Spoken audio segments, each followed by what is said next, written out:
들이 있어 심판하는 권세를 받았더라.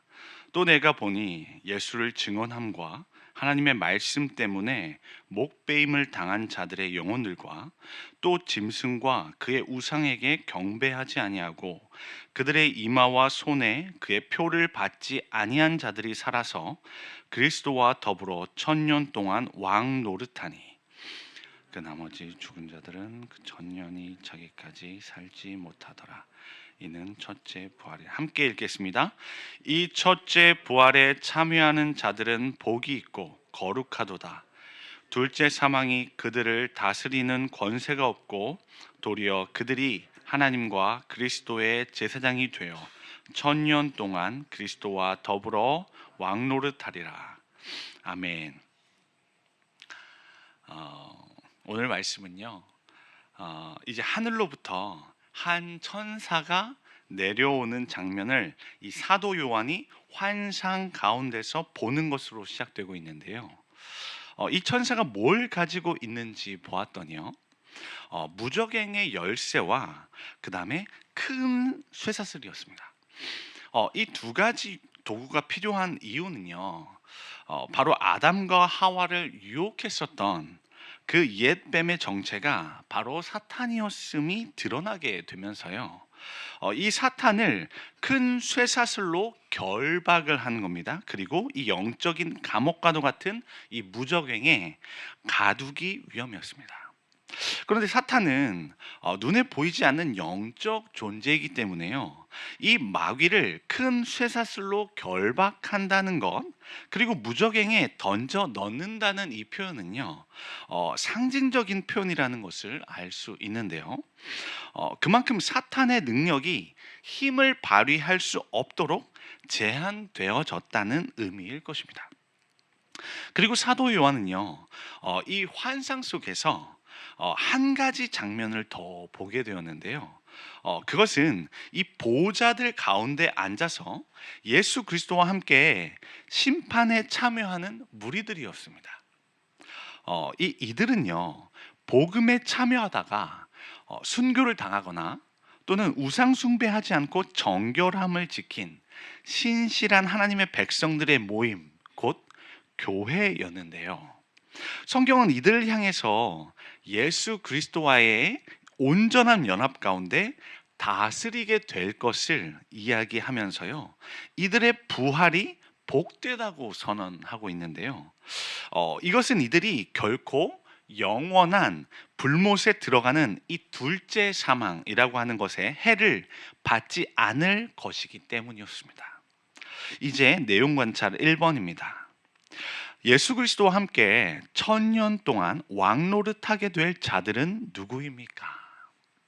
4절 말씀에서 그 답을 제공해 주고 있는데요. 이들은요, 예수를 증언함과 하나님의 말씀 때문에 목베임을 당한 자들의 영혼이었고요.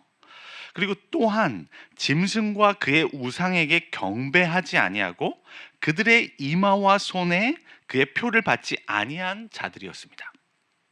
다시 말해서 복음으로 말미암아 순교당하고 신앙의 절개를 지켰던 믿음의 사람들이었죠. 이제 내용 관찰 2번입니다. 첫째 부활에 참여하는 자들은 어떤 복을 받습니까? 6절에서 그 답을 제공해 주고 있는데요. 그들은요, 둘째 사망이 적용되지 않는 복을 받습니다. 그리고 하나님과 그리스도의 제사장이 되어서 천년 동안 그리스도와 더불어 다스리게 되는 복을 누리게 됩니다. 그런데 여기에서 천년 동안 그리스도와 더불어 다스린다는 것은요, 문자적인 의미라기보다는 상징적인 의미로 보는 것이 더 적절할 수 있겠다 생각이 듭니다. 그리고 이 의미를 이해하기 위해서는 참고해야 하는 말씀이 바로 요한계시록 5장 9절의 말씀과 10절의 말씀인데요. 제가 읽어드리도록 하겠습니다. 이 말씀은 예수 그리스도를 가리켜 어떻게 말씀하고 있었냐면요, 일찍이 죽임을 당하셔서 각 족속과 방언과 백성과 나라 가운데서 사람들을 피로 사서 하나님께 드리시고 그들로 우리 하나님 앞에서 나라와 제사장들을 삼으셨으니 그들이 땅에서 왕노릇하리로다. 아멘. 이 말씀은요, 예수 그리스도께서 십자가에 달려 죽으실 때부터 이미 저와 여러분과 같은 믿음의 사람들은요, 하나님께 드려져서 나라와 제사장들이 되었다고 성경은 기록하는 것입니다. 여러분 잘 아시다시피 베드로전서 2장 9절의 말씀도 어떻게 기록합니까? 그러나 너희는 택하신 족속이요 왕 같은 제사장들이요 거룩한 나라요 그의 소유가 된 백성이니. 믿으십니까? 그러니까 땅에서 왕노릇하게 될 것이라는 이 이야기는요, 이미 예수 그리스도를 믿는 순간부터 시작됨을 의미합니다. 성경은요, 이런 관점을 성경 전체에 걸쳐서 드러내고 있는데요, 에베소서 2장 4절에서 6절 말씀은 이렇게 이야기하고 있습니다. 긍휼이 풍성하신 하나님이 우리를 사랑하신 그 큰 사랑을 인하여 허물로 죽은 우리를 그리스도와 함께 살리셨고 또 함께 일으키사 그리스도 예수 안에서 함께 하늘에 앉히시니. 아멘. 이 말씀은요, 저와 여러분이 죄의 종 가운데서 죽고 다시 살아나 새 생명을 얻게 되었을 때는요, 이미 저와 여러분이 하늘에 앉히운 사람들이 되었다는 선언입니다. 하늘에 앉히시니라고 할 때 이 동사 시제를 보면요, 부정 과거형으로 쓰여졌거든요. 그런데 헬라어에서 이런 부정 과거형으로 쓰여졌다라고 하는 것은 뭘 의미하냐면요, 이 과거에 어떤 사건이 즉각적으로 일어난 것을 표현하고자 할 때 사용됩니다. 그러니까 다시 말하면 저와 여러분은요, 하나님의 자녀가 된 그 순간부터 이미 보좌에 앉히운 바 되었다는 거예요. 그게 성경의 선언입니다. 보좌에 앉아서 하는 일은 무엇입니까?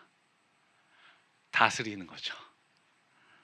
그러니까 성경은요, 저와 여러분을 향해서 이미 다스리는 일을 하고 있다고, 시작했다고 선언하고 있는 것입니다. 하나님의 자녀들이 세상에서 다스리는 일을 시작할 때 어떤 일이 벌어지죠? 다툼이 있는 곳에 평화가 임하게 되는 거예요. 마음이 슬픈 자가 예수 그리스도의 이름으로 고침을 받게 되는 것입니다. 예수 그리스도께서 십자가에 돌아가심으로 말미암아 마귀의 일이 멸하게 된 줄로 믿습니다. 그러므로 하나님의 통치는 이미 예수 그리스도께서 십자가에 달려 죽으심으로 말미암아 그때부터 이미 시작된 줄로 믿습니다. 그러므로 저와 여러분이 죽음 이후에 가게 될 아직 완성되지 않은 하늘나라이기도 하지만요, 이미 저와 여러분 가운데 임한 하나님의 나라를 통해서 하나님의 통치가 저와 여러분의 삶 가운데 흐르고 있는 줄로 믿습니다. 이제 연구와 묵상입니다. 첫째 부활에 참여한 자들이 그리스도와 함께 왕노릇하는 이유는 무엇입니까? 첫째 부활에 참여한 자들은요, 예수 그리스도를 진정으로 믿은 사람들입니다. 그러므로 여러 박해 속에서도 이 믿음을 포기하지 않은 자들인 거죠. 그러니까 상을 받고 그것에 대한 보답을 어느 누구나 할 수는 있지만 여러 박해를 받으면서까지 그 믿음을 지킨다라고 하는 것은 정말 그 믿음이 진실된 믿음이라고 하는 것입니다. 이렇게 예수 그리스도의 십자가의 길을 신실하게 따라가는 그들에게 내리는 보상이 바로 다스릴 수 있는 권세입니다. 그리고 이 권세는 어떠한 원리로 생겨나게 되냐면요, 바로 이들의 신분이 사탄의 종에서 종이라는 것에서 예수 그리스도의 자녀로 바뀌었기 때문입니다. 왕은요, 자신의 자녀에게 다스리는 것을 가르치기 위해서는요, 자녀를 때로는 어려운 훈련 과정으로 이끄는 것입니다. 그러면서 성장시키고 성숙시키는 것이죠. 마치 예수 그리스도께서 십자가의 길을 감당하셨던 것처럼 말입니다. 저와 여러분이 예수 그리스도를 믿은 이후로 계속해서 성장하고 성숙해야 하는 이유는요, 바로 다스리기에 합당한 자로서 훈련되는 기간이기 때문인 줄로 믿습니다. 이제 느낀 점입니다. 예수님을 유일한 구원자로 고백하고 믿음을 지킨 상속자들에게 영원한 생명이 주어진다는 사실에서 무엇을 느낍니까? 어떤 면에서는 영원한 생명을 얻는다는 것이 그리 쉬운 일은 아닐 수 있겠구나였습니다. 제가 느낀 건. 왜냐하면 이 믿음이라는 원리가 이미 임한 하나님 나라를 소유한 자로 살아가지 않습니까? 그런데 여전히 이 하나님 나라가 완성되기까지 이 여전히 믿음을 지켜내야 하는 과업이 남아있기 때문입니다. 그렇지만 또 다른 한편으로는요, 이렇게 믿음을 끝내 지켜내는 것의 결과물이 영원히 하나님과 이 온전한 연합을 이루는 값진 것이라고 할 때는요, 이 값진 영광을 얻기 위해서 지금 고군분투하는 이 삶은 정말 그럴 만한 가치가 있겠다였습니다. 이제 결단과 적용입니다. 내가 왕의 자녀답게 세상의 유혹을 거절한 경험이 있다면 언제입니까? 하나님의 자녀이자 상속자로서 받은 신분에 합당하게 살기 위해 오늘 무엇을 실천하겠습니까? 여러분, 만약 아직 영적으로 성숙하지 못한 상태라면 세상의 유혹을 거절하는 것이 어려울 수 있지만요, 오늘 말씀을 사모하여 새벽을 깨우고 계시는 여러분들에게서는 이 세상의 유혹을 거절한 경험이 많이 있으실 겁니다. 그렇죠? 그렇지만 이 왕의 자녀라는 신분 자체가 요구하는 삶이라는 것이 있지 않습니까? 그만큼 왕의 자녀라는 신분에 걸맞는 품격으로 하루를 살아가야 한다는 뜻이겠죠. 그러므로 오늘도 바뀌지 않는 이 나의 연약한 성품 속에서 이 하나님의 성품을 배우고 나의 부족한 능력이 이 하나님의 전능하신 능력에 압도되는 하루가 되실 수 있기를 바랍니다.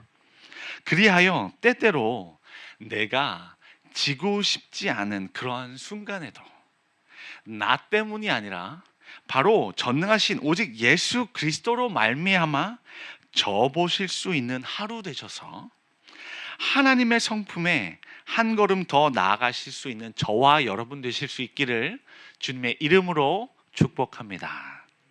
기도 제목을 드리도록